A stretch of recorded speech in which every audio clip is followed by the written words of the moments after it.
Hello students, here is an important announcement for you कि PGBP का chapter तो आपको पता होगा। इनकम टैक्स में सबसे ज़्यादा लेंदी चैप्टर कौन सा है? पीजीबीपी है ना। इनकम टैक्स में profit and gains from business and profession, ये वाला चैप्टर बहुत लेंदी है। यहाँ पर बहुत सारा सेक्शन है, उसके साथ साथ सबसेक्शन भी है।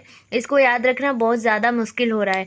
किसी को भी आप पूछ लेंगे, किसी एग्जाम के टाइम में अगर आप किसी भी बच्चे को पूछ लेते हैं कि इनकम टैक्स में सबसे लेंदी चैप्टर कौन सा है, वो बोलेगा पीजीबीपी है, और वो करके भी नहीं आया होगा। बहुत सारे बच्चे हैं, वो 70% अप्रोक्स बच्चे हैं जो पीजीबीपी चैप्टर छोड़ के जाते हैं। इससे क्या फायदा है? पीजीबीपी तो रुक जाता है ना, मार्क तो उससे ही कम जाता है। तो इसीलिए क्या होता है कि हम पीजीबीपी जो होता है वो इम्पोर्टेंट कंसेप्ट है हमारे लिए, एक इम्पोर्टेंट चैप्टर है, इसको हम खत्म करेंगे। तो मैं कल से पीजीबीपी का क्लास अपलोड करने वाली हूँ।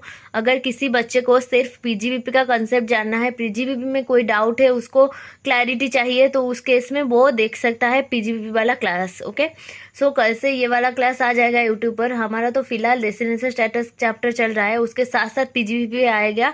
कि अगर किसी बच्चे को पीजीबीपी में ही समझना है, पीजीबीपी में ही डाउट है, पीजीबीपी में ही क्लैरिटी चाहिए, तो फिर वो पीजीबीपी का चैप्टर आ रहा है कल से लेक्चर, आप उसको देखते चलिए। ओके, सो ये था इम्पोर्टेंट अनाउंसमेंट। होप आपको पसंद आई होगी।